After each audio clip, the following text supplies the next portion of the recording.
Welcome to the Purple Rock Survivor podcast. I'm John. My co-host is Andy, and we are wrapping up the Survivor Cambodia, also known as Second Chance season. We have a whole lot to talk about. If you've been following along on Twitter, you might have some idea of the things that we have to talk about. But let's get to discussing what was, I think, an awesome season. It was. You know what? Survivor's fun, isn't it? It's just fun. I mean, I understand, like, when Keith says it's not fun being out there and, being betrayed and eaten and starving. But, like, this show is 31 seasons old. And it's just fun that it could, like, do things that we've never seen before. Yeah, I like that it kind of has a formula, but at the same time, it's free to deviate from that formula, and it does so frequently. So it doesn't get tired. There's just always new wrinkles. Yeah, and I mean also just like there's ebbs and flows to the series, if you are a long time follower. We were coming off of a couple of ebbs, and now we're in a flow. I'm actually not sure which is better, ebb or flow. I don't know if that's ever been made clear. But yeah, I'm feeling great. I'm feeling great after this season. Worlds Apart was not so much fun. Agreed.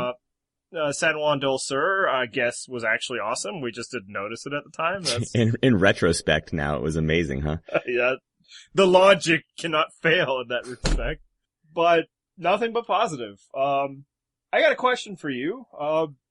So now that you're back to real life, are you, like, too good to talk to, like, lowly Survivor fans such as myself?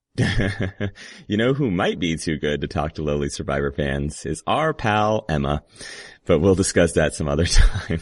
But yeah, so for those that only listen to us as a podcast because you just prefer us through the audio medium, because the reason why John wasn't on the podcast last week, the reason why this podcast is a little delayed is you decided to head on down to Los Angeles to watch that thing live, huh? I did, and Emma also joined me, and she didn't have to head on down to Los Angeles because she already lives there. So we did manage to get into the finale, which was amazing. I'm going to be writing all about it for the site, so look for that coming soon, purplerockpodcast.com. I'll write as much as I possibly can about it, because I know there are surely plenty of questions about what went on there. And I ended up being on TV in the finale. I was in the first, minute or two of the show, and they showed Danny. I'm sitting right behind Danny Dietz, and I'm on TV. I was actually looking for you because my wife wanted to see if you were there. And then she wasn't able to watch it with me on Wednesday night because while you were hobnobbing with the Survivor Elite, I was at a Child's Christmas concert, and that was really all I needed. You had to tolerate Probst writing on a telestrator. I got to listen to my kids sing A Christmas Carol in Italian, so suck it. Yeah, it's really hard to tell who wins that one. So yeah, I was watching the show well past midnight, so she didn't watch that. So I ended up watching the end of it again on Thursday, and I still never saw your sorry ass. Yeah, like I said, I was at the very, very beginning, and it's very much one of those blink and you miss it kind of things, but I happened to know where I was sitting, so I immediately recognized that it was me. Yeah, and you were about to just shove that Danny kid over. He's like, he's the star here. It's a camera. Yeah. So of all the finales I could have attended though, that one was pretty amazing to attend in person. Yeah, I almost think that it's going to spoil you for it. You're going to be like, oh, this is a great party. Maybe we'll do it again. You'd be like, oh, it's different when I barely know most of these people or care about them. Yeah, I imagine that's actually probably going to be the only finale I ever attend. But I will say, just seeing it in person, watching it with that crowd, and being in the audience, there was a very different vibe to it. I generally only watch with my wife, so we don't have a massive viewing experience. It was enjoyable. It was a new wrinkle for me. Yeah, I think it's probably one of those things to do once. My wife's already talking about, hey, we should do it when we're really old and we can leave our kids. I should, what I should do then? I should maybe not reveal how I got in, just so that path is still open to you and your wife.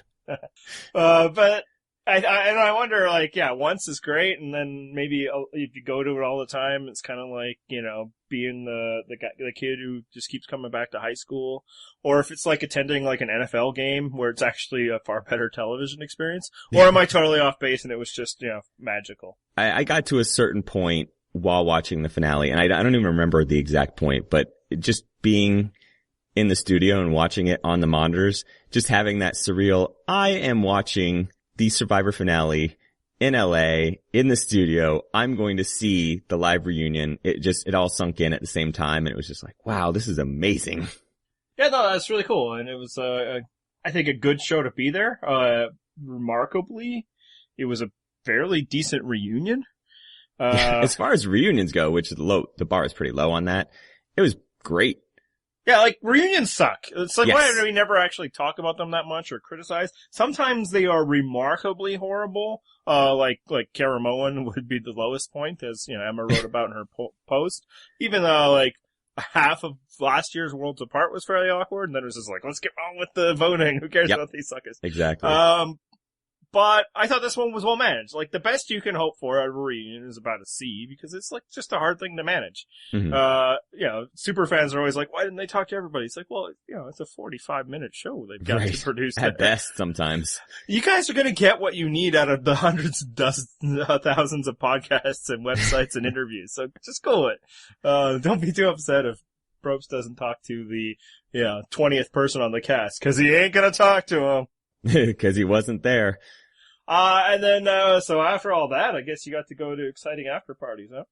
Yeah, but I'll save that sort of stuff for the, post. And to be clear, like, I'm not going to go around revealing anything that I necessarily talk to survivors about. Unless I was very explicit with them that, like, okay, I want to discuss this on podcast, website, whatever.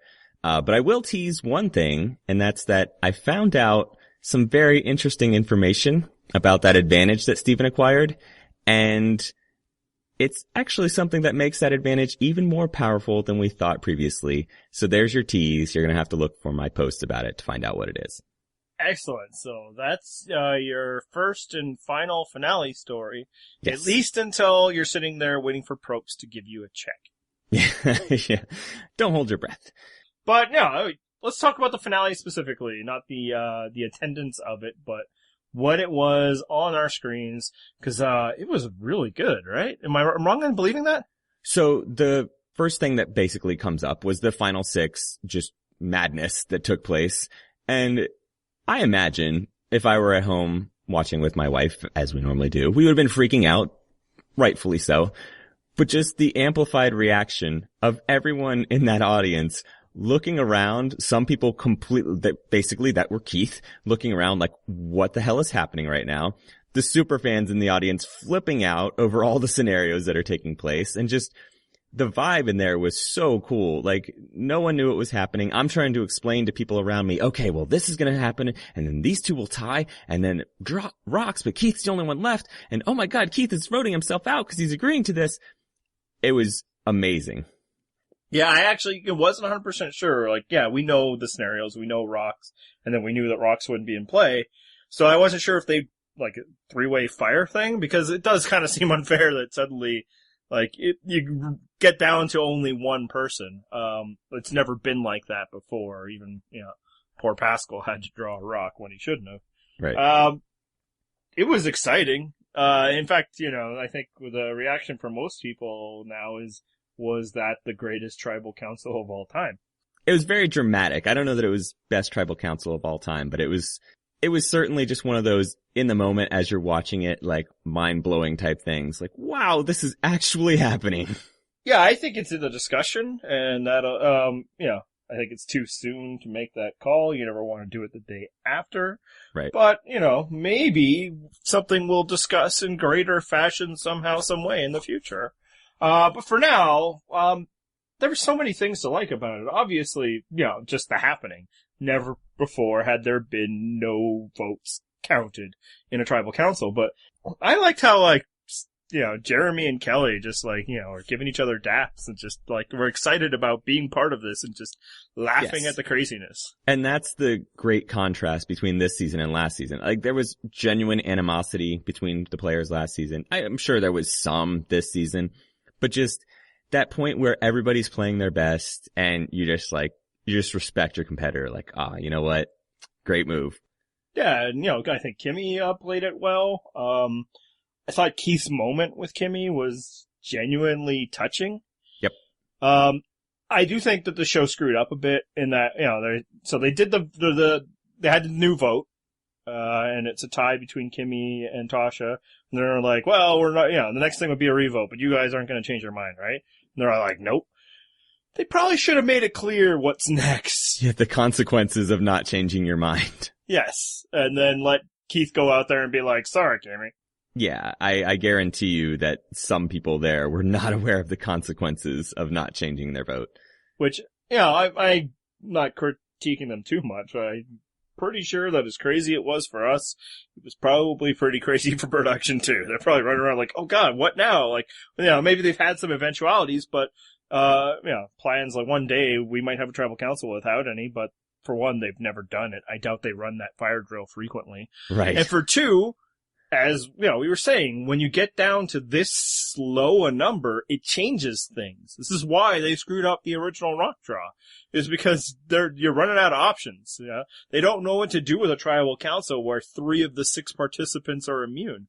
Right. I think that was probably a mistake, not making it clear. So I'm happy that they then did make it clear and, gave them that next chance. And that's not completely out of bounds. They've had debate and discussion before.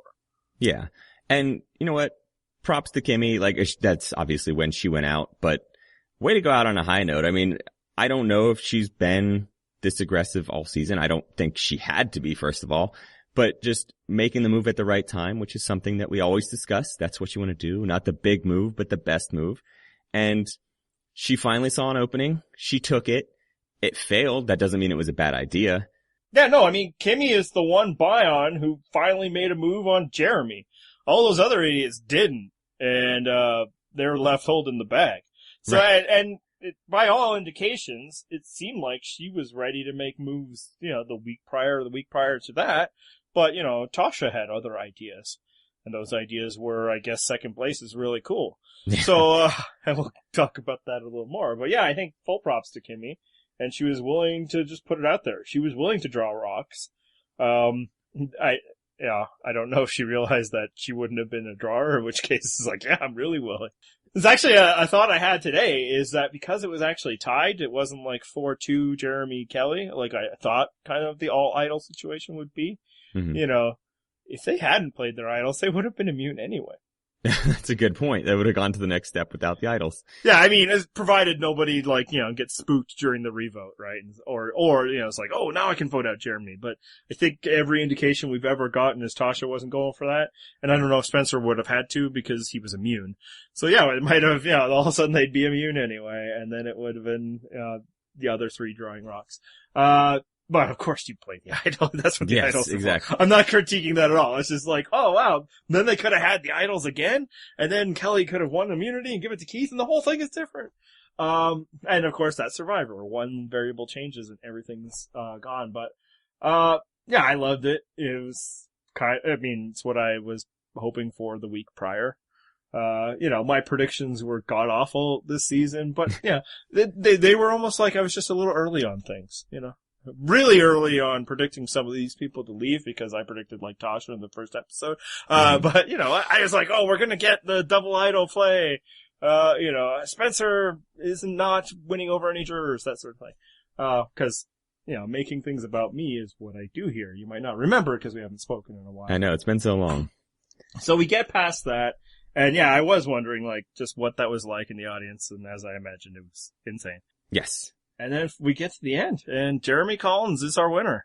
Dominant winner. Not just, capital W winner. He swept the largest jury ever, which is amazing. I mean, we knew all along, we'd said, he has great connections with people. We've seen, it's almost like a weird combination of, he wasn't generally targeted, despite the fact that he was so well connected.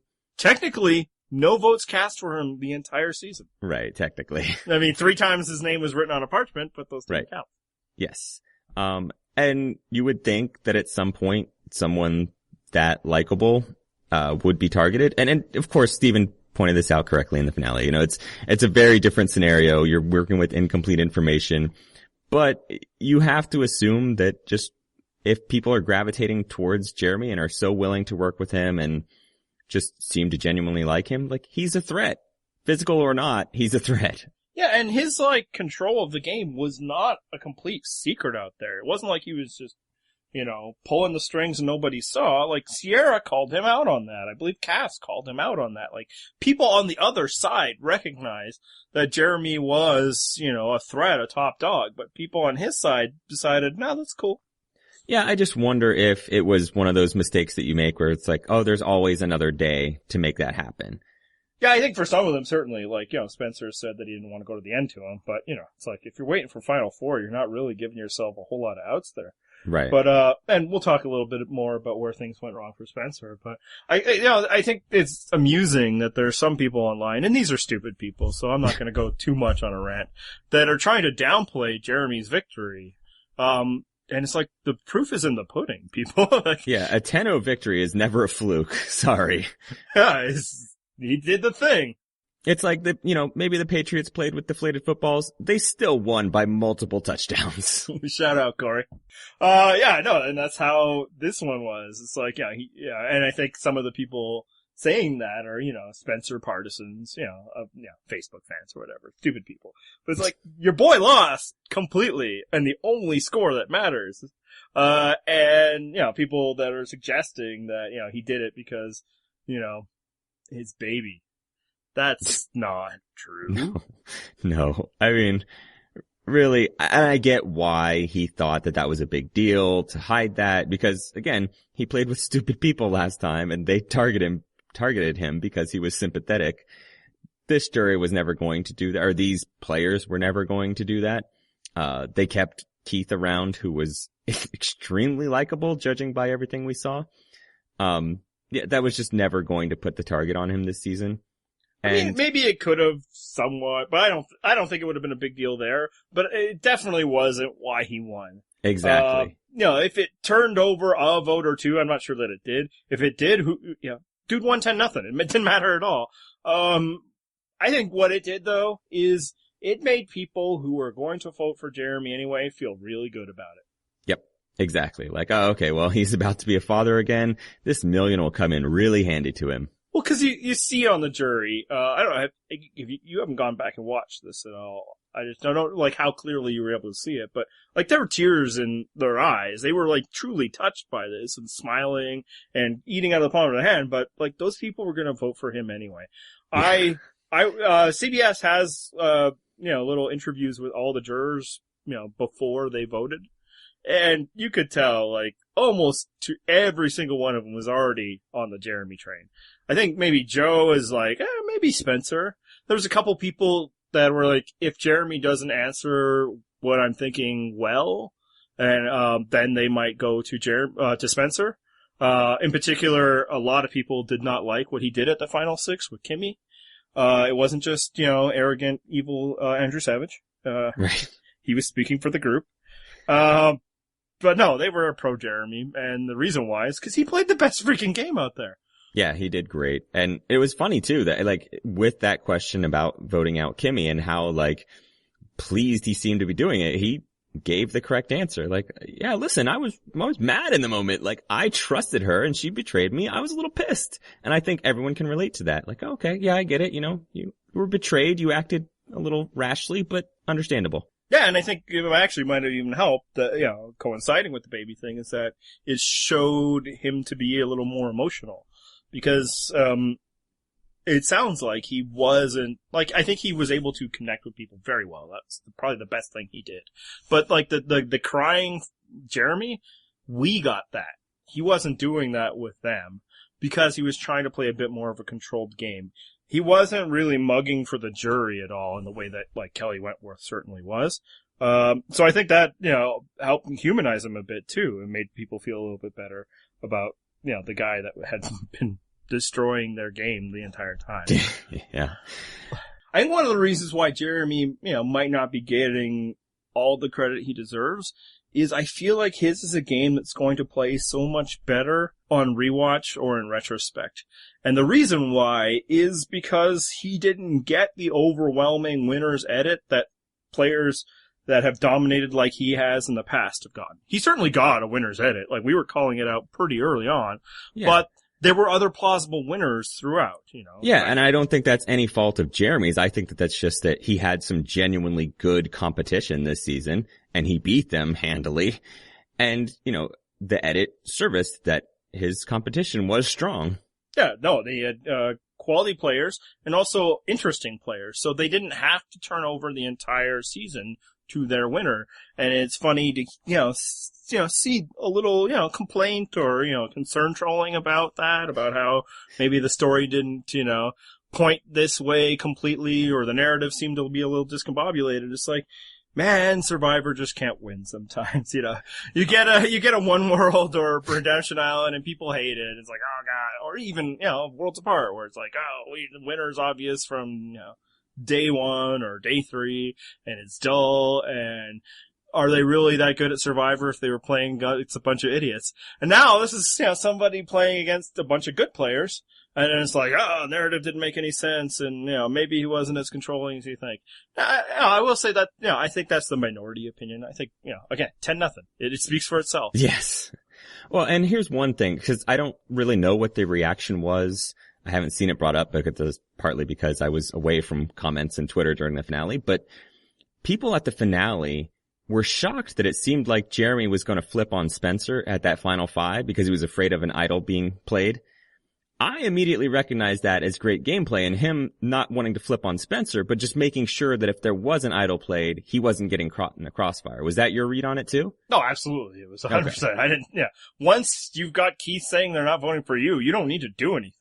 Nope. Like, your flipping doesn't really change anything. If they play an idol and Spencer's gone, then Spencer's gone.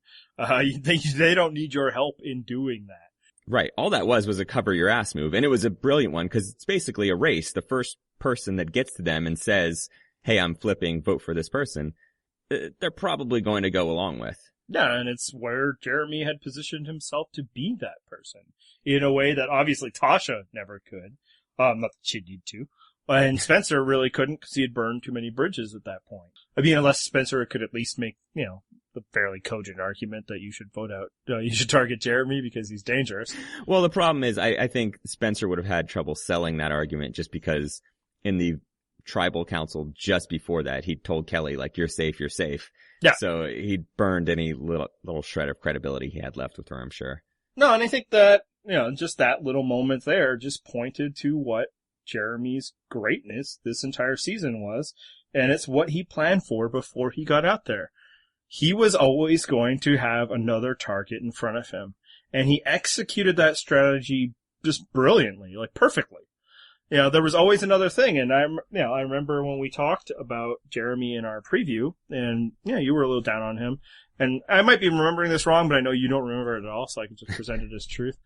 But I thought that, what could really help Jeremy is that he is not a top threat in any kind of category. He right. is of the top threats, but whatever way you're looking at it, and Jeremy spoke about this himself with Rob this morning, there's always somebody more, He's not the biggest, strongest guy. That's Joe. He's not, the biggest alpha. That's Savage. He's not the big, strategist. That's Fishbach or Steven. There was always... You mean Fishbach or Spencer. Thank you. Yeah.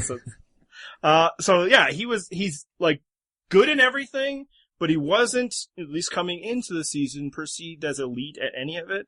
And so there was always another target, and he would allow those targets to, take the fall. That's their job. Yeah, and I mean, you didn't even mention the fact that, like, he's not even the most likable person. Like, I think, judging from what we saw, did you watch the Ponderosa videos yet? Yeah, all of them. Okay, so if you saw Keith's. Keith was amazing. He is, I mean, we'll talk about him more later, but universally beloved. Like, I can't emphasize that enough. Like, it wasn't just that, people kind of like Keith. People love Keith to a degree that I never expected. So that was, there was always someone that was going to be more likable than Jeremy until he got rid of Keith. Yeah, and I think that's where, like, keeping the baby story a little secret, maybe paid off. And we're talking, percentages and margins here, but right. That's often where, survivors won or lost. Is that, people weren't thinking of him as the sympathy vote. That was Kimmy, actually. And as you say, likability is, is Keith. So he was always kind of the next best thing. He's, good in all those things, but now not great enough for all of these gaming players who are constantly looking for threats and targets. They're always kind of like, okay, well, Jeremy's cool. He can work with me, and let's get out this person. Oh my God. And like, if you just look at like his alliance that he brought up, it was, some of it's fortuitous, but it's pretty great that he had alliance, in his alliance is both Steven and Savage and Joe, so that even like within the inter-alliance squabbles, he was on both sides of the fence, and nobody there was going to target him. They wanted to use him to target others. It was, I think, a really phenomenal social play, and I think that's one of the things like that will reveal itself more in like a rewatch or something, because the edit was servicing all these other characters that we got, fixated on. Well, Jeremy was just always there controlling things, doing exactly what he set out to do.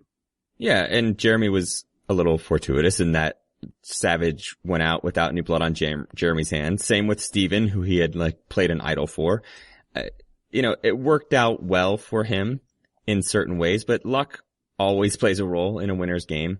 And I just think that, the people that would have felt really burned by Jeremy rather than just respecting his greatness, someone like Savage might have felt that way. Maybe Steven might have felt that way. The way they went out really worked to Jeremy's advantage. Yeah, no, I think that you're right to say that's luck. And luck plays a role in every single win in Survivor, and basically anybody who does well, even without winning. Would you say that was kind of like the biggest example of Jeremy's luck? No, there's obviously multiple lucky instances. He found 2 idols. That's potentially considered as luck. There's just lots of ways that his game could have broken differently. And he lucked out, but that doesn't make him any less of a player. Oh no, I think this will be like a common thread that we talk about anytime somebody wins, because luck is always a factor in Survivor. It doesn't disqualify somebody. Maybe if somebody basically, you could tip the scales. If somebody is too incredibly lucky, then maybe you could disqualify them. But having a little good fortune throughout Survivor does not disqualify you from being a great player. For me, I think, the luckiest break that Jeremy caught was within the 2 swaps. He was never put in a bad position. He never left his beach, and he was always with people who were with him. So he didn't have to, fight his way through Angkor. He didn't have to be at the bottom of New Takeo. Like Spencer, 2 swaps put him on the bottom both times. And I think, all the scratching and clawing he had to do to work his way through hurt him in the end. I think Tasha expelled a lot of energy in Angkor, and that might have, hurt her. There's other things that did. So I think that was probably the biggest break he caught.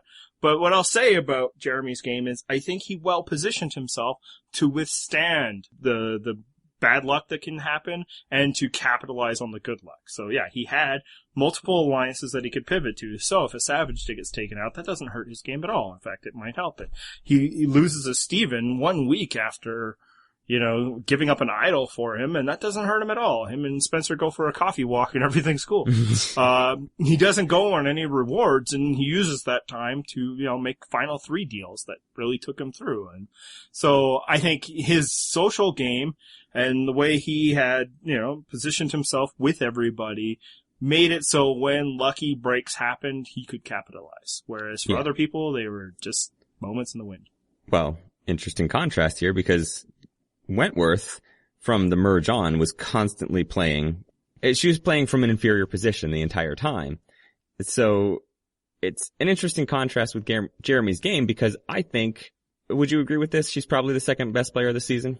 I think she's easily the second best player this season, yeah. And I think, frankly, it's more common for the second best player to be like the final eliminated or around there than it is for them to have been a finalist, because most smart players will not take the next best player to the end. So if you get into situations where the second best player was also in front of the jury, it's because, maybe the first best player was that good that it didn't matter, or, the second best player was dumb enough to take the first best player to the end. Well, the interesting thing, though, is if Kelly had gotten to the end, it's funny because they discussed openly at the tribal council what Kelly and Spencer's resumes were like, essentially. And they sounded roughly equivalent, right? Mm-hmm. But I think if Kelly goes to the end instead of Spencer, that vote is a lot closer. I think at minimum, and I'm being really conservative, Kelly gets 4 votes, and it's pretty likely she has 5 or even 6. I think 5 is well within play and 6 is a potential. I think it's close enough that we can't say one way or another, and I think Final Tribal Council would have, told the tale. Right. Having Kelly get to argue her case. Maybe then Jeremy's baby story tips the scales. Maybe. Because that was obviously an emotionally affected moment. But yeah, I mean, Cass, Sierra, Abby, I think Kimmy was on her side at that point, Keith. Really, she would need maybe Spencer. Maybe Spencer is bitter. I think, most of that was bluster on his part, but it might have been simple. Like, you screwed up. You shouldn't have taken her. Thus, you do not deserve to win. Right. So, I think she very well could have won. I think if she got there instead of Spencer, with Spencer, if she was able to win at Final Four, I don't think she would have swept. I think Spencer probably would have picked up a couple votes in that scenario. Agreed. But she would have won easily. She was awesome. I'm very happy about this. The one problem that it has, and I'll let you talk right after that, is, if you can get a Kelly Wentworth to come out after being so nondescript her first season and be awesome now, can we ever criticize any returnee player decision ever again? I know, it really does make us look bad if we're trying to throw that out there. How dare they bring back Boston Rob, who was pre-merge in Marquesas, and then he's dominant. And same thing with Wentworth, pre-merge, dominant this season. Yeah, I think we can only stick to, if they bring back, horrible, hateful people. Yes. Brandon or Colton, we're good there. All right, sorry. Colton is always going to be terrible. Yes. Kelly being brought back, she far exceeded anything I expected from her, and I assume most people listening to this expected from her. I wanted her back. I just did not expect this. I mean, she was well liked. She had a great social game. She did a great job strategically playing her idols at the right times, and even winning challenges when she needed to, when she looked like a rail, on almost Courtney Yates level rail. She lost a third of her body weight. Yes. Or I guess a quarter. Absurd. Yeah. Yeah, and I mean, I watched her, Ponderosa video as well, and it was disturbing how skinny she got, and she was disturbed by it as well. But again, just far exceeded anything I expected from her. And I did have high hopes for her. I thought she would do well, but I didn't expect this. I feel like now she's going to be talked about as someone who should be brought back as one of the elite female players. Yeah, easily. I mean, you could just see the way, she got a freaking clip package at the reunion show. Yeah, deservedly so. Yeah, no, absolutely.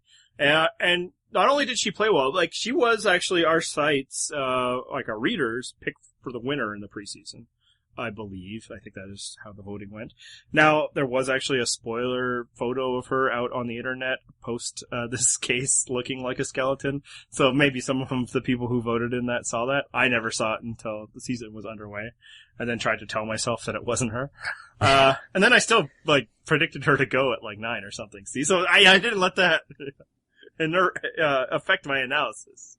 My amazing predictive analysis. Yeah. But, what I don't think people even fully predicted, why you think that she might have done well is just her type often does well in All-Star season. People that are overlooked, that people aren't, worried about going in.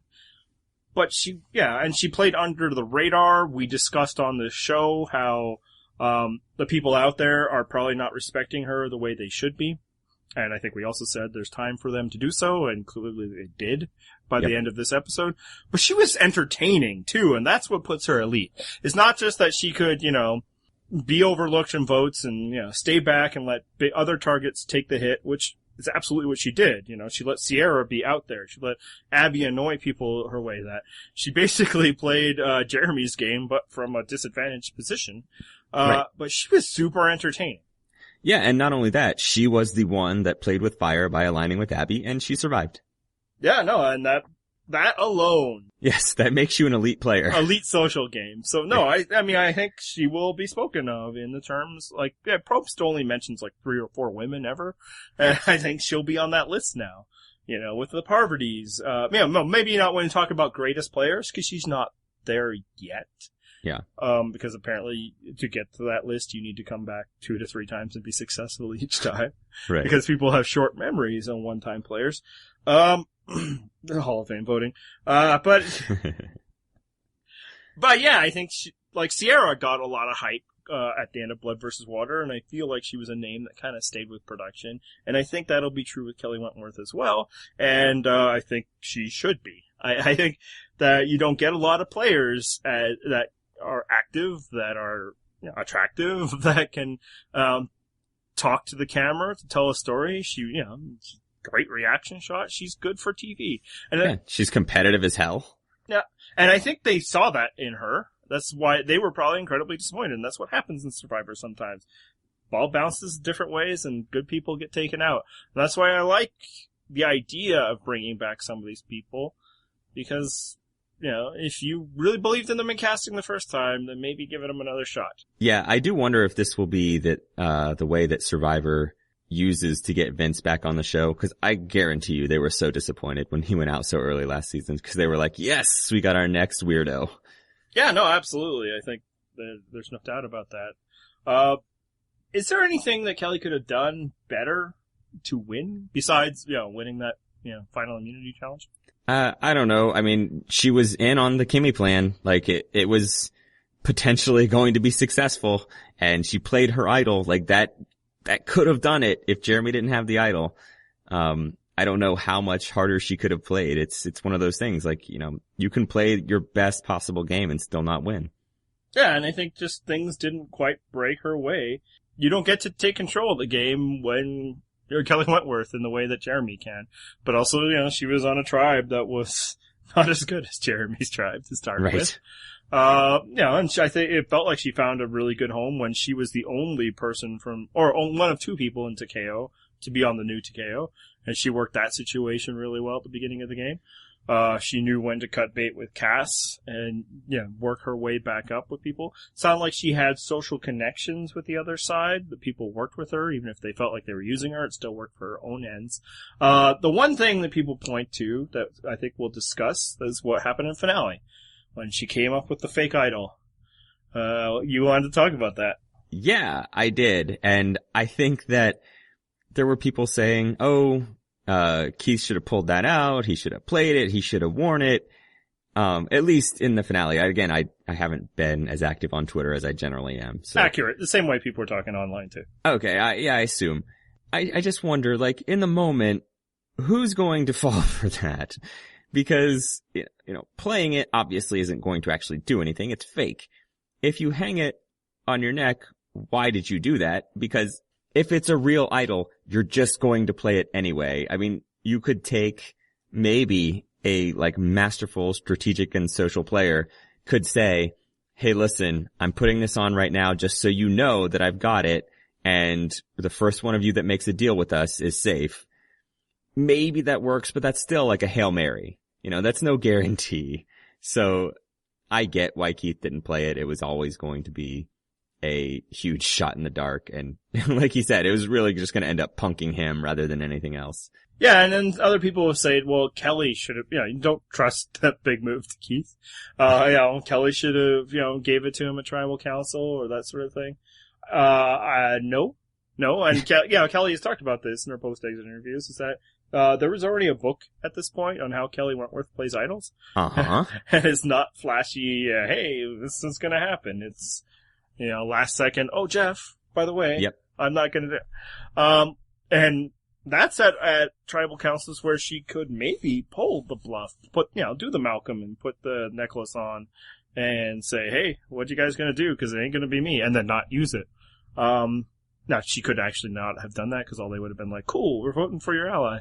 And I guess Russell probably did that first, but it's more fun to not give him credit. But in the fight, this one, and we discussed this why, Jeremy didn't need to flip. There's no reason to pull a bluff. There's no reason to try and draw people to your side. You don't need to build an alliance. You don't need to get extra people on your side. You play an idol, that person's going home, and now it's, 2-2. There's no, exactly. There's no reason for you to be showing an idol other than to bluff. Now maybe there's ways to do it at camp, And, it was certainly filmed as though Keith was doing a few things. I think that was filming, not so much in front. If you can somehow, get people to discover you have it without telling them or showing them, then that might work. Because, she had it in the rap. She had the note. So yeah, that's the problem. Like, the only way it is, if, like, Spencer sees it but Jeremy doesn't, then maybe, Spencer can go to them and it's like, hey, let's vote out Jeremy. And maybe you're hoping that Spencer is dumb enough to also do it and not realize that, all he needs is, like, as Jeremy noticed, all he needs is you guys to not vote him. Right. But even as we pointed out earlier, like, I don't know how convinced they would be if Spencer came up to them because he had just burned that bridge at the last tribal council. Yeah. Now, a little credit to Kelly is if anybody was going to fool them and draw some panic or whatever, it actually is Keith. Yes. Because he would be guileless enough to, like, put it on at tribal council, like, I don't know, I got this thing here, I ain't going anywhere, Jeff. And they'd be like, oh God! Like, they might believe it from Keith because it wouldn't really feel like a bluff or a move or a strategy. It'd just be Keith, not understanding strategy, not knowing that he doesn't need to do anything right now. Yeah, basically his ignorance would be a shield. And props on that Keith imitation, by the way. Good job. I've been working on it. Actually, it's not the next on our list, but we've been talking about it a bit. And let's talk about Keith. Okay. Because I think in San Juan del Sur, he was a bit of a shining star because there was, none. Fight me. No arguments here, trust me. I think a lot of people were just amused by Keith and, like, as though he was some kind of Southern caricature. Ha ha ha ha, look at the person that talks funny. Clearly they're of lower intelligence. And I think there was certainly something to that. People were feeling superior and having fun. I think after this season, that's not what it is at all. Keith Nail is just one good dude. Yeah, and I can't believe I'm actually going to say this. Like, I was completely wrong about him in San Juan del Sur. He's so overwhelmingly likable that his likability makes him a legitimate Survivor player. And thrown in with that, he's, like, shockingly adept at challenges. And somehow that combination is never taken seriously as a threat because he's so strategically deficient. I still have some doubts about whether he could win in a returnee season just because, maybe you don't want to admit you lost to Keith, but just watch that man's Ponderosa video. Just the level of love that he receives when he comes to Ponderosa. Just, they surround him. Everyone's hugging him. The locals love him in Cambodia. It's a joy fest. It's the antithesis of Worlds Apart. Yeah, and when he's, volunteering to fall on his sword for Kimmy because, she's a single mom, that's genuine. That's just a good person doing that. And obviously you and I don't watch Survivor for good people or anything like that. But, we can be moved towards it, especially if it's a good season that's giving us a mix and we got our good players over here and, a good person over here.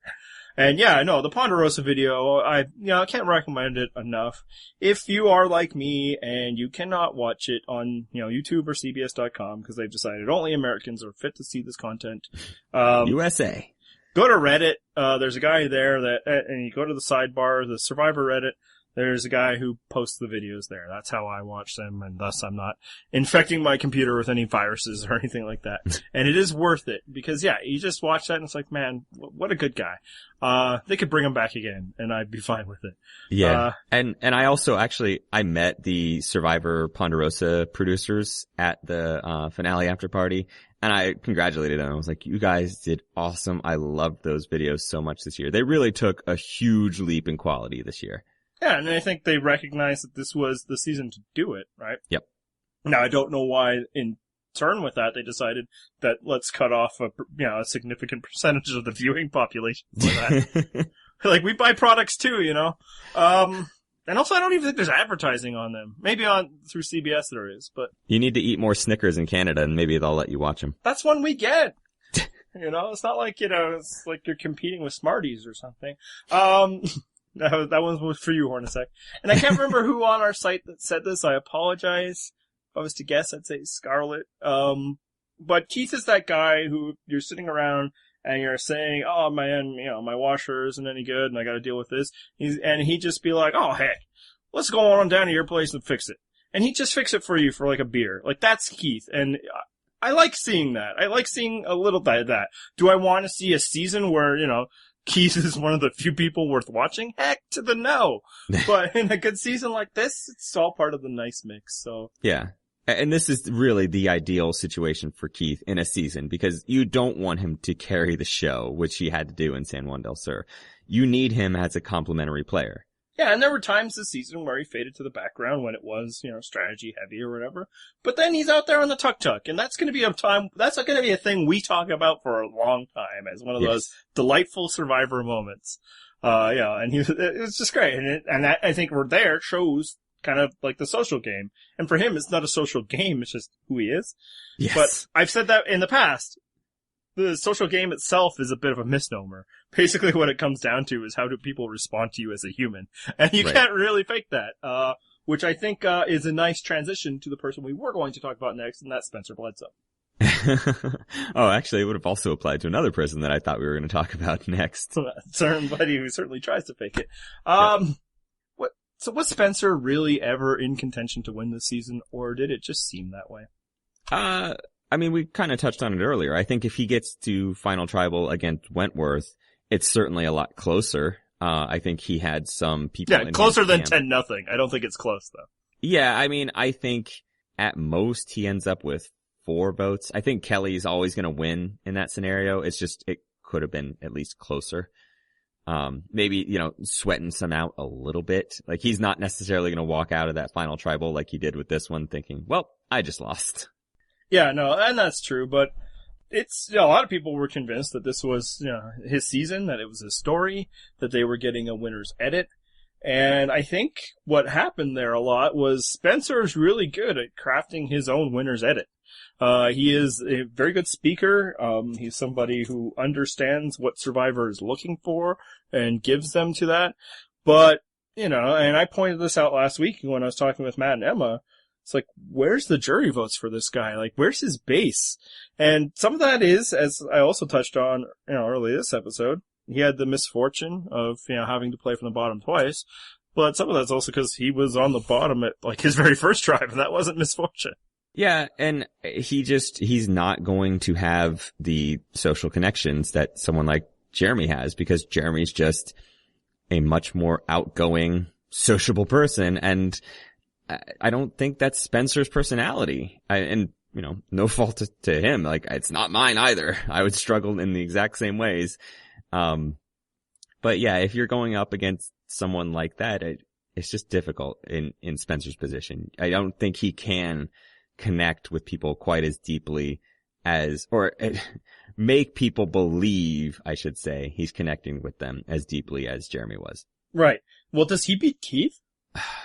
I don't know. It's always hard to gauge how Keith would do in a final tribal council. Because we've never had a Keith before in the final tribal council. And he's going to do terribly answering some of the questions because he's Keith. Yeah, and he's done terribly answering any question that was put towards him. Exactly. Oh, I swear Probst was trying to yank a stick to the plan out of that man in one of the tribal councils, though. He got so close. I think other people were, too. I think there was a few stick to the plans from other people, Yeah, no, I don't want to be too harsh on Spencer, because, that was a few seasons ago. Yeah.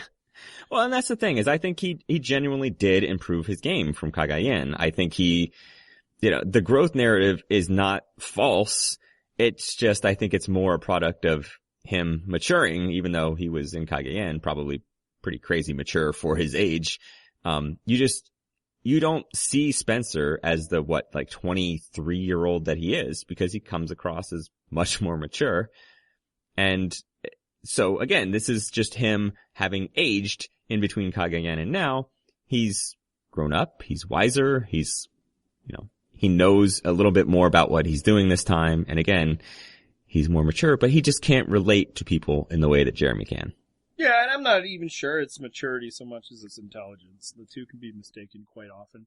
Because I think his immaturity also, came out at times. He was called out for arrogance, both at the final tribal council in some interviews, and then also in those, pre-jury videos. He gave off that vibe near the end. The one that, he gave off when we first were introduced to Spencer Bledsoe. But I mean, kind of what I was saying with Keith is, social game is basically your social skills. And while Spencer, talked a big game about how he's making real, true personal connections, and I think he was, as you say, he wasn't doing it like Jeremy was doing it. And, we had some fun throughout the season, like kind of talking about how Spencer Bott was trying to talk to people and stuff.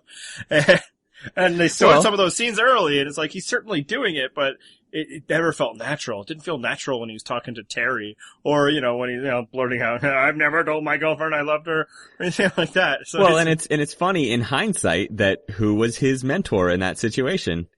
Jeremy. That's right. Maybe that was the one area where Jeremy was the bigger threat. But I think he talked all the time about growth narrative. That was a great way to get on camera.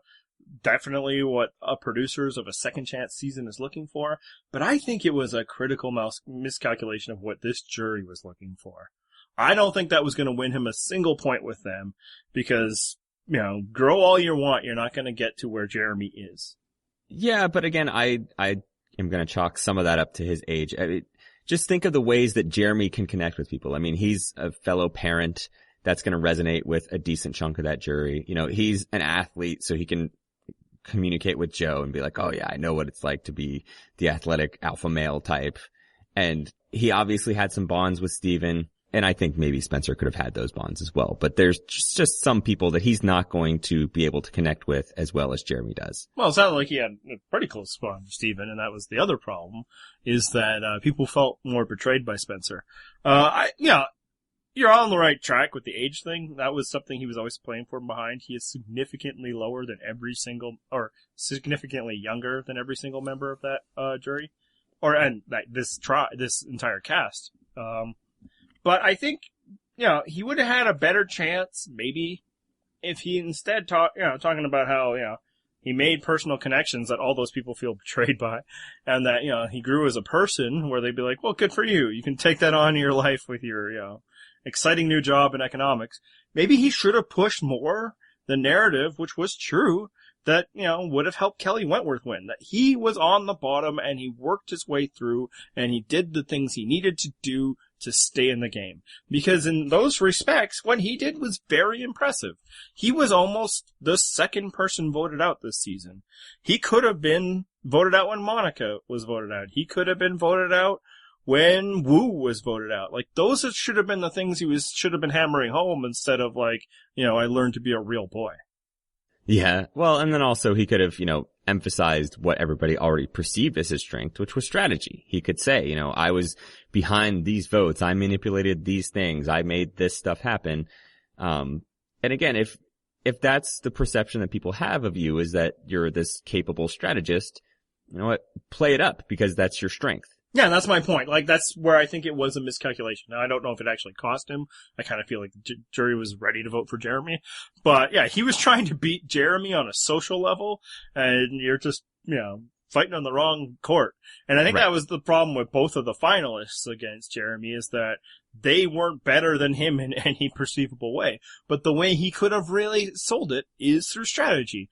He would have been able to talk a good game. He would have been able to do the thing Kelly was warning Jeremy against. And I think that's what people were looking for.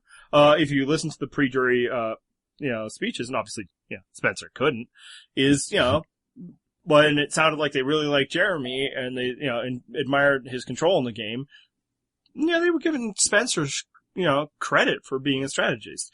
That would have been his best move. Ultimately, I don't know if it would have helped, because, the critical, miscalculation in his entire strategy is, well, why are you here with Jeremy? Yeah. And I mean, at some point you have to own up to that and say, look, I wanted to take him out. I never could, because I needed him to get to the end. It's not my ideal. Ideally, I would have gotten rid of him and sat with lesser players that I thought I could beat, although then they would say, oh, who are those lesser players? Well, certainly Tasha. Well, I mean, or you try to, convince them that Jeremy's part of your strategy, that, you were pulling Jeremy's strings, that you let Jeremy be out there looking like the leader while you were using him like you were using these other people. So lie, basically. Sure. I mean, yeah. I think Todd did in China, right? Yeah. It's not the lawyer's job to tell you the complete truth. It's trying to tell you what's going to help their client. You're your own lawyer in that situation. And I think what happened, obviously, so the big problem was going with Jeremy to the end. And I think that means that, like, his game got hurt much earlier than he thinks.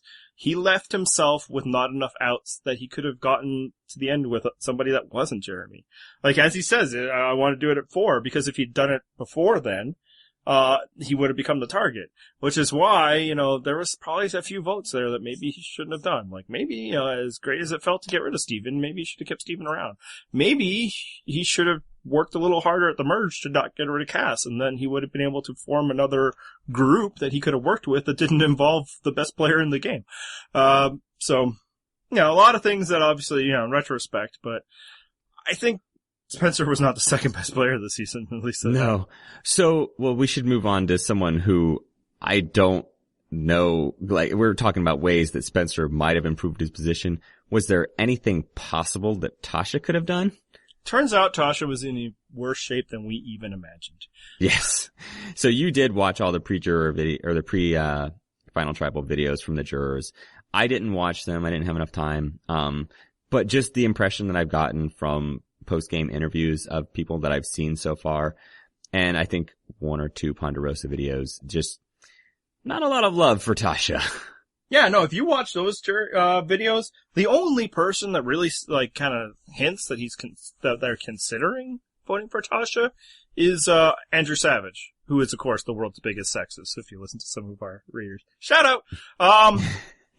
Like, yeah, he loves her and all of that, but even he was like, Angkor was a while ago, and she didn't really do much since then. No, there was not a high opinion of Tasha. Even a couple weeks ago, we were probably suggesting that, Tasha should maybe consider the Women's Alliance, or, we understood why she wouldn't, because they'd turn on her, but she should be trying to get here.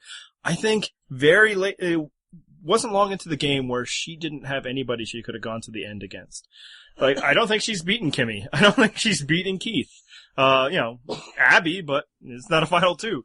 Tasha, I think, played a perfect runner-up game. And the biggest thing that made me think about that is not what, maybe possibly bitter people have been saying, although those people are jury members, so maybe we should listen. It's actually what she's been saying in all her exit interviews. And what is that? Because I actually didn't read hers. Which I don't blame you for, and that's a discussion we can have next, is that all she ever just keeps repeating is, I have found my alliance, these are the people I was going to trust, I was going to go to the end with them. Like, she never had any intention of doing anything but going to the end with Jeremy especially, and then probably Spencer. It could have been, Fishbach as well if it wasn't Spencer. But that was her plan all along. It's like, okay, cool. What's the next step, Tasha? If you're getting there, how are you going to win? And that, didn't even enter her mind. And the impression I get is Tasha Fox plays Survivor like an accountant. Accountants are the worst. Yeah, so she lines up the tables, assesses the risk, and tries to avoid it. And you cannot win Survivor playing that way. And I'll give her a little bit of credit, and only a little. In her final tribal, I think she actually said a few things that were, fairly lucid. Especially, when she was talking about how, the game is different for a woman. But if you recognize that, then maybe you gotta change your frickin' game. Yeah, I think she actually did fairly well. I don't think any of them actually performed too poorly at the final tribal council. It was just that she didn't stand a chance at that point. Yeah, I will say that it's pretty easy to perform okay when nobody's actually challenging you. Like, nobody was that interested in Tasha's answers. Joe That's a little true. bit, and that's where she had her best response. But nobody attacked either, like some of the people that have had bad performances before is because somebody was, telling them to take out their teeth or whatever. Mm-hmm. And I think that actually, the other piece of credit is I think Tasha is actually pretty good at Survivor when her back is against the wall. So, if it's, the 3 Luzon moving into a new situation and needing to win somebody over, or if it's moving to Angkor, that was her best part of the game and full credit for that. But as soon as she gets, in a more comfortable position, where it looks like she can go, she's just trying to run out the clock, and you cannot protect a lead in Survivor. You need to go for it. And yeah, once she found this alliance of power players, all she did was to ensure that it was going to keep going and foil any kind of counterinsurgency, which is great if you're the winner. If you're the top dog, do that. But you're not. And she never once did anything to convince any of that jury that she was playing to win. And I mean, credit to her for making the final three. It is an accomplishment. Is it though? Well, I mean, like Philip Shepard has made a final three. That's true. I am just saying, like, things could have gone wrong at any point in this season. And, she did save herself at various points. She was clearly a GOAT by the time we got to Final Tribal Council, but I don't know that was clear weeks and weeks ago. No, she turned herself into one, and yeah. It's nice of you to say that, but I give her no credit for making the finals, because I give more credit to Kimmy Kappenberg, who took a shot to win the game, as opposed to making the finals. Yeah, and to be clear, I do too. I would say that Kimmy played a stronger game because she saw the opportunity and she took her shot, even if it failed. Yeah, and she recognized the risk she was in. And like, Tasha has yet to answer a single question of, okay, great, what were you going to do to win? What was your plan to win? And it just kind of seems like get to there and figure it out from there. And I'm sorry, this is way too late. Yeah, you do not win the game at Final Tribal Council. Yeah, and it's easy for us to, criticize her. One, she just lost by 10 votes. And the other reason is, like, there's, like, nothing interesting about her. She is so boring. Yeah, I think just generally, too, the impression that I got from watching the videos of how people reacted to her and interacted with her, I don't think a lot of them liked her either. Yeah, and I think, we might have been pushing that a little too far. Like, I think you're accurate on some people, absolutely. I think the people that she was with liked her enough. Stephen speaks very highly of her. Savage loves her. I think Jeremy and Spencer both think very highly of her. But if you're not with her, she has no time for you. And that's a dumb way of playing Survivor. That's like what Boston Rob gets his, like, followers to do. That's not what winners do. So is she then essentially the female Terry Dietz? No, I think Terry interacted with the competition a lot better than she did. Oh God, no. He interacted with them to say, I don't need you on my side. I was thinking more about Panama. Okay, that's different. Okay. Yeah, they obviously, sparred a bit, but I think he, had a decent relationship with, at least the bros on the other side. I think he considered a move with Shane. But for Tasha, it's just like, she runs very deep with the people she's with, and that's another thing she's, articulated and said, is like, I made sure to check in. I think it was actually a really good answer that she to Kelly's question about how she didn't take her alliances for granted. She worked really hard to build and maintain her alliances. Because in Kakiyan, that was partially what led to her downfall, is not doing that with Cass. But those other people are on the jury, and in a season like this, when there's a lot of flipping around, you need to connect with them because that might be the opportunity. And especially when you take the lay of the land and realize, I'm not beating Jeremy, then you need to do something else. And she wasn't going to, and I don't even think she could have, because she didn't have the connections. She's like, well, I can't go with Abby and Kelly because I don't have any trust with them. I don't have a relationship with them. Well, that's on you, dumbass. You should have a relationship. There's not much else to do there. Yeah, we're not going to be rewarded for gathering firewood. Yeah, so Tasha is like a C player. She is a great runner-up. She is Natalie Tenorelli. That's Tasha Fox. I did like my Dietz comparison, though. I honestly haven't given it enough thought, but I think there's something there in that, he doesn't reach, especially this season, and I think that's where you think. Yeah, I just like that it crosses both racial and gender lines. I will say, Terry at least kind of said, you can be the seventh in our alliance. I don't even know if Tasha's offering that much to people on the other side. So that's the players of this season. We had one question that I thought was kind of interesting. We got this from our friend Corey, who was on our show, this season. Is there anything to make of the fact that the final five was all relative newbies? Is this just pure randomness? I think the odds were always stronger that we were going to have the more recent players make it to the end. And that's just partly because there were more of them at the start. And also one of the old school players was Wiggles. So the old schoolers were always at a numbers disadvantage. I think most of them acquitted themselves fairly well. But again, we talk about this all the time, is when there is something that you can use to divide and make someone an other, it's easy to exploit that. And if you can use their old schoolness, you can exploit that as something to vote someone out over. I don't know how often it was used, but it certainly got a whole bunch of old school players out a lot earlier than the new school ones did. Yeah, I think it's more that just, for the newer players, the ones of like the most recent seasons, this wasn't like some lifelong anticipation type deal. I think for the people that have been looking forward to this for the longest time, that this was going to right some wrongs, I think they just weren't comfortable enough to play Survivor, you know, like you think of like a Jeff Varner who's out there just like spastic doing everything. You think of a Savage who's just like, you know, incredibly emotional, like all these swings, like, this is the most beautiful sunset in the history of the world. That's the most disgusting human being I've ever met. Like they don't have it in them because it almost meant too much to them. Whereas like for Jeremy, this was Survivor. You know, I did this last year. You know, the kinks are out. And now let's get out there. Let's do this. And I think that was just like there's a comfort level for the people who have done this more recently that doesn't exist if you were doing what was basically a different show 15 years ago. Which I think, you know, is why, again, you know, we should give Kimmy some more credit because she was able to negotiate it a bit more.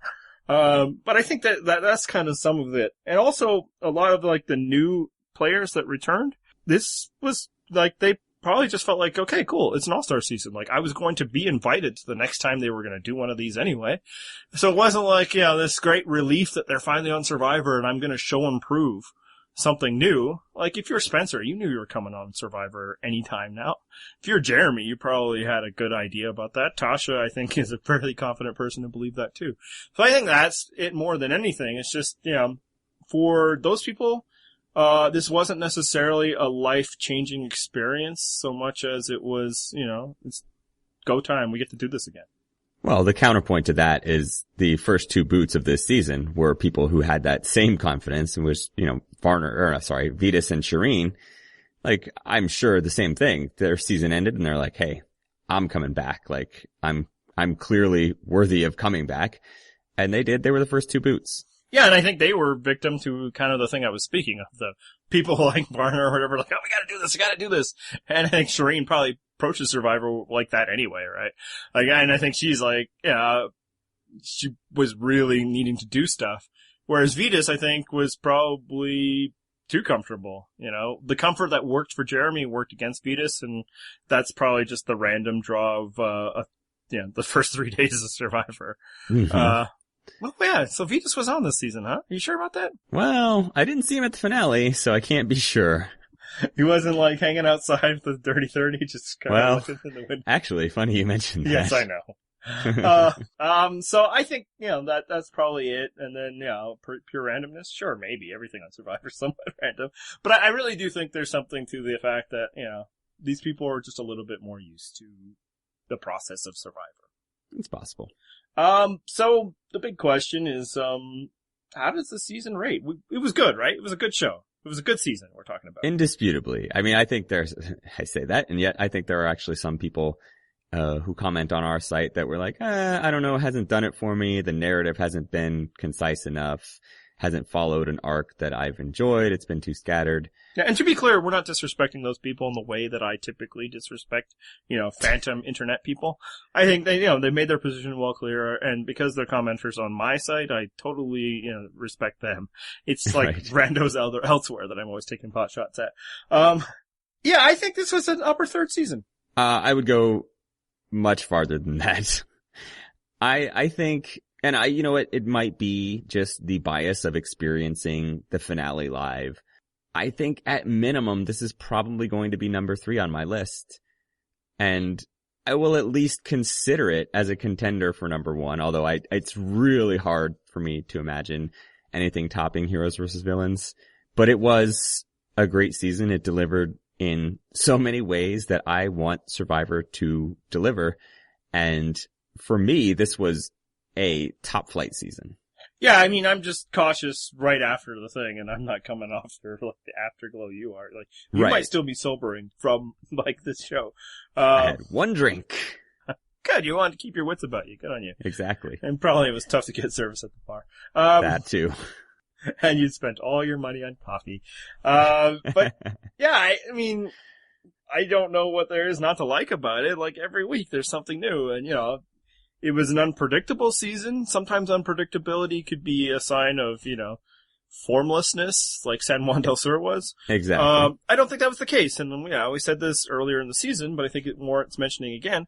This is what happens when everybody's playing. This is what happens when people aren't willing to accept second place. Everybody but Tasha. Yeah, and that was my thinking, is that I like how hard everybody went this season. Whether that was actually for the fans or not, I have my doubts. But at the same time, it's just, I want to see people competing hard, people respecting other people's gameplay, and just like we mentioned earlier, Kelly and Jeremy doing a little fist bump thing right after they both played their idol successfully. Like, hey, respect your game. You did a great job. If you went out like Kimmy did, swinging, good for you. You tried your best, and it makes for an entertaining season. Yeah, no, I was excited throughout, happy throughout, despite, the odd rant.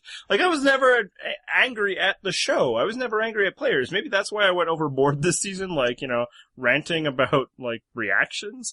Because I liked everybody this season. Like, even like an Abby or something. There's nothing that filled me with hatred in the way that, I think, like Andrew Savage might have for some people.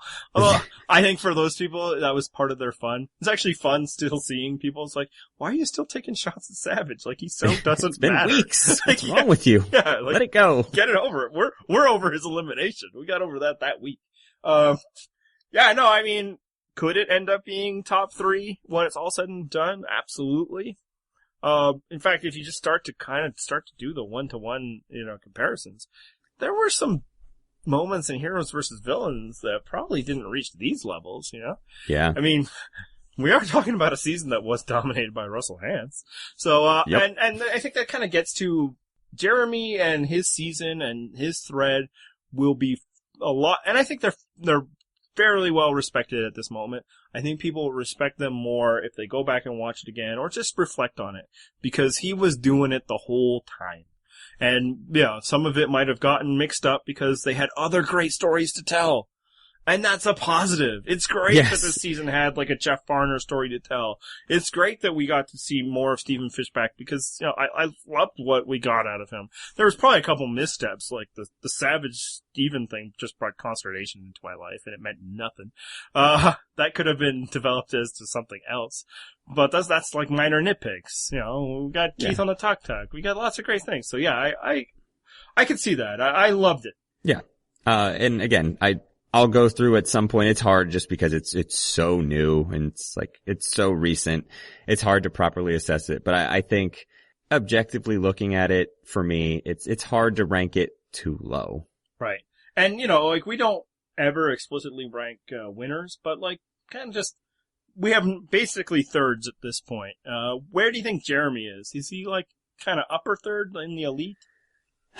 I haven't really given any thought to this. This was actually something you did, was pull out a random winners list one day. I don't know. I don't tend to assess. It's too difficult to assess a winner's game just because there's too many variables. Yeah, and you obviously end up having to put your own, values on it, and exactly. There's different ways to win. But, in an argument in his favor is who had a better quality of competition than Jeremy. Yeah, the only seasons where you could say it came close would be other All-Star seasons, right? Exactly. Yeah. So, then you're essentially saying, it depends if you want to count fans versus favorite seasons, which I don't. So you've got 2 other seasons he's competing against, and those were won by Sandra and Amber. I will always rate Sandra's victory very highly because I was impressed by it. And it's a different way to win. Yeah, I get that people are going to debate, is that a more worthy way of winning? I don't know. It's going to come down to how you judge winners. And I don't necessarily view dominance of the game as a great winner. Sometimes it's more impressive to have to work from a disadvantaged position. Yeah, but I guess if you start to find flaws in Jeremy's game, I don't know if there's a lot of them. I think there's a couple times when he had bad reads of the situation.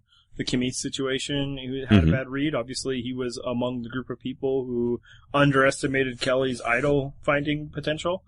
But that's where you kind of get back to, he was able to create scenarios that he had outs when he did make misreads. Yeah, there's not a lot of flaws to pick at. And again, you can't do a lot of Monday morning quarterbacking for a 10-0 winner. That was against somebody who a lot of people thought were going to win, So it's not even like you went 9-0 against like Don and Sherry, So yeah, I think history will be fairly kind to his legacy. But he'll never make the Hall of Fame, I guess. I'm not going to even poke the bear about Dawn deserving more than what she got. My point is you never deserve any more than you get in front of a jury. Juries decide what you deserve. Actually, the one thing there, Jeremy saw a jury full of parents and Dawn did not. But that means you played the jury you got. Right. So anyway, I think great season, great winner. You know what else is great, John? Tell me. Our listeners and our commenters. And you should thank them in some sort of meaningful way. Actually, before you do that, maybe we should get everything else out of the way, and then we'll give a little shout out to our commenters at the end. Yeah, well, where people comment is on our website, and that is www.purplerock.com. Although you probably don't have to enter the W's. Or you could also not enter purplerock.com because that's not our website. Okay, well, let's edit this then. I think I'll leave that in. You should go to www.purplerockpodcast.com, or you can leave out those W's and you'll still go to the correct website. You can also find our Tumblr, which Andy and Emma maintain. And where is that, Andy? purplerockpodcast.tumblr.com. If you're on our site and you're looking to, maybe you didn't get the gifts you wanted for Christmas and all, you can order stuff on Amazon. If there's a link there you can click, and that'll give us a portion of the money that you don't have to pay anything to help us out. And you can do that at purplerockpodcast.com/Amazon.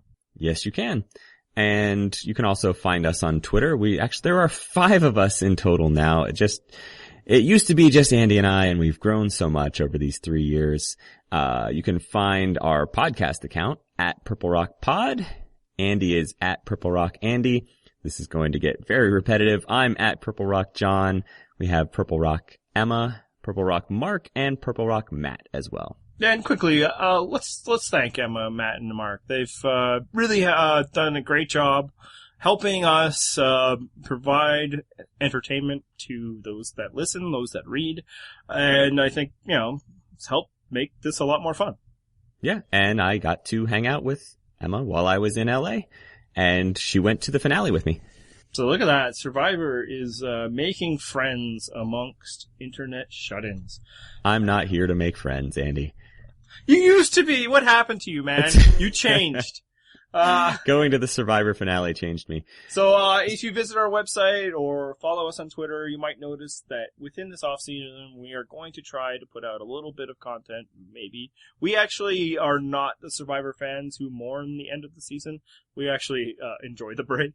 So yes. You're not gonna, once John regales you with his tales in the post, we'll probably go dark for a little bit, but follow us on those platforms, and I think we'll probably do a few things before a season preview happens. We're just not sure what those things are just yet. You can email us if you'd like, Purple Rock Pod. Is that true? No. I never know this one. purplerockpodcast@gmail.com. You can subscribe to us on iTunes and Stitcher.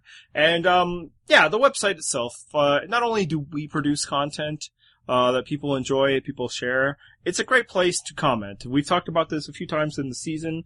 People are cool there, There's not a lot of fighting, there's not a lot of, angry, mean snark. This isn't the place where you're gonna get people, death threats for those who oppose Joe. Who voted out Joe. Yeah, or anything like that. These are people who, enjoy Survivor, but enjoy, having fun with other Survivor people, have a good sense of humor about it all. And I thought that it'd be nice for us to try and thank some of them. And this is going to take a while, so if you are so pessimistic about my ability to say like 50 words within the span of a few minutes. I don't get that at all, because how long have we been doing this? That's true, you are quite the professional at talking, other than the part where you get paid. So here's the thing I want to just make clear to everybody. I want to thank our commenters. John has fought me at every turn, because he is too good for you people now, he thinks. He would love to spend this time like, oh, thank you to Shireen and, Survivor producers and everybody I hung out with, but I am a man of the people, and thus I would like to thank Saturday Night Policy, XL Pelican, Charcules, Kemper Boyd, Violina23, Guis, Roswell, Diego Armando, Other Scott, Ms. Wooza, Barbara Anderson, Hornacek, Turgid Legume, Prom King, Voice Off, Brenda Forever, Token Teens, Adam B, Sweater Fan, Indescribable Hat, Dutch, Ethan Kyle, Mr. Burks Buttons, Beater 19, Scarlet 3639, Crappy, Corndog Shuffle, Monitor Man, Marlin 925, Hurley Tennis, Disgruntled Goat, Max Jet, Mike Hirsch, and of course, Sad Lil. Shout out to Sad Lil. I love Sad Lil so much. And I want to point out that I actually met one of those people that you just named while I was in California. I'm not going to say who. Surprise. Yeah, because they don't bear mention amongst all of, like, oh, I hung out with John Cochran. But yes. Yeah, I'm far too good to shout out the person that I actually met. Also, just thank you to Corey for being on our show earlier this season. Thank you to Era Marin for letting us share her artwork on our site. And thank you to everybody I didn't mention. If you haven't commented recently, I probably missed you on that list. Thanks for listening. And hit the theme music for the last time until next season.